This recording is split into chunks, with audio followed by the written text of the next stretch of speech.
We use satellite data to track. Hello, my name is Jocelyn Argueta, and this is Snacktime with NASA. Today we're making a big favorite in my house, chips and dip. We are NASA though, so this isn't going to be your run-of-the-mill dip. This will be a 7-layer cropland dip. Stick with me here. Did you know that NASA plays a big part in the food you eat? We use data from space to monitor agriculture and track food security. So coincidentally, we have some of the crops that we keep an eye on. Get it now? 7-layer cropland dip. So we can send a rover to Mars, but now the question is, can we make a tasty dip?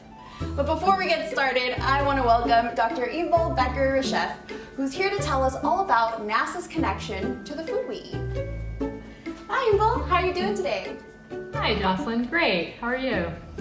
Awesome, it's great to have you. So first things first, are you a fan of chips and dip? I love chips and dip. Yes. Oh, good to hear. So as the director of NASA's Agriculture and Food Security Program, can you tell us a little bit about why NASA studies agriculture in the first place when we're known more for space exploration than cooking?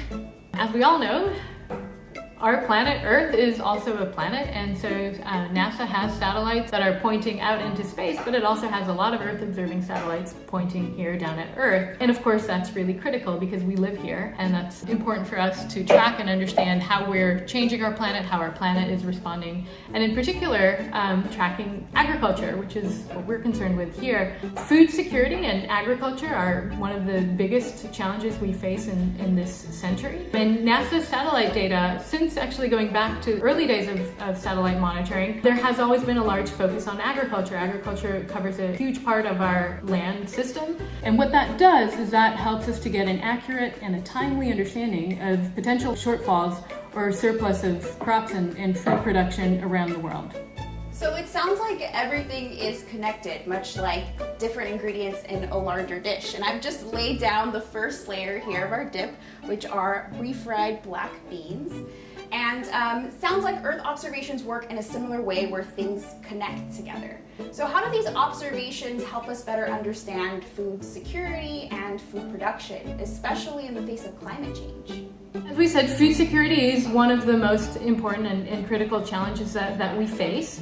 And so therefore having information about where food is being grown, how much of it is being grown, how it's changing over time, how it responds to different climatic factors, to extreme weather events, which of course, as you've said, under climate change and a warming climate, we're seeing more and more erratic weather impacting our food production.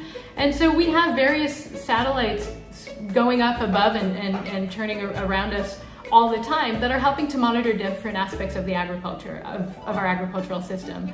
And whether it is for helping us to distinguish where, for example, corn is being grown around the world, how it's developing, how it compares this year versus last year, for example, in the Corn Belt in the United States. And so being able to provide us that information in a timely manner on a global scale is really critical for understanding and making decisions relevant both for food security and for sustainability.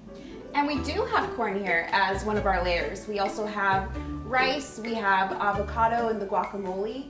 Can we see any of these staple foods being grown in the US? Absolutely, and that's a large focus both of USDA, for example, and that NASA has partnered with very closely for many years now.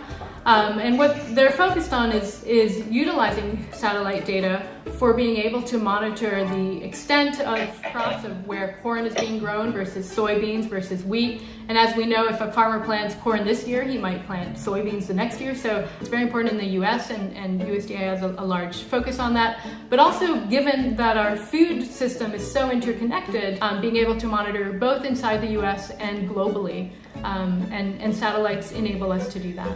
So you monitor crops all over the world, but who ends up using this data and how exactly does it help? Is it whole governments that rely on it, or do small-scale farmers and land managers use it?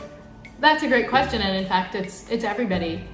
It's ministries of agriculture, it's statistical departments who are trying to estimate how much production they're going to have of different crops. It's the early warning community, the humanitarian community, who are trying to assess where there are going to be food shortages and where there will need to be either food aid or other mitigation activities. And it's of course also farmers. And one example is the Crop Monitor program under GeoGlam.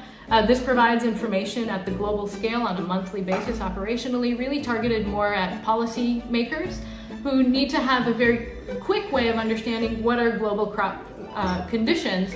And so we've been working with that policy community for a long time to develop products that provide us a good global picture of crop conditions and food supplies across the world. So our dip's moving along here. We have corn next. And it sounds like a lot of the information you've talked about could help forecast events like food shortages. Is that right? Yeah, that's absolutely right. And so what we try to do is use the satellite data to give us an early warning as soon as possible, and really we start to monitor crops as soon as they're in the ground and growing, and try to put an alert as early as possible if we start to see, for example, the impacts of a drought developing, and track that through the season. And this information, as early as possible, is really critical for policymakers, for governments, to be able to take mitigation actions to prevent food shortages or to prevent the biggest impacts of food shortages and implement mitigation strategies well ahead of time. And I know that NASA works with the USDA, and so why is it important that agencies like NASA and USDA work together? USDA is the United States Department of Agriculture. They are responsible for providing global information on a monthly basis on crop production, and their forecasts set the gold standard to which agricultural commodity markets react to. So as soon as those numbers come out every month, you can see the reaction and the response in international markets. And so it makes a lot of sense for us, for NASA to be working very closely with USDA to ensure that they're able to take up the best technology and analytics to inform their forecasting and their policy development and decisions ultimately. It sounds like it's such an important and exciting time now for agriculture monitoring. Yeah, it really is an exciting time for agricultural monitoring and for its potential to help inform both our food security and sustainability decisions, and to help get us towards the SDG goal of zero hunger, increasing food supplies, and at the same time doing that in a sustainable manner. Yeah, absolutely. That's amazing. And what's also amazing is our dip here, which is almost complete, but I think we can all agree that what would make it perfect is a healthy layer of cheese. Delicious. There we go. Thanks so much for joining us today, Unveiling, and for sharing all of this really great information. And thanks everyone for watching. Happy snacking!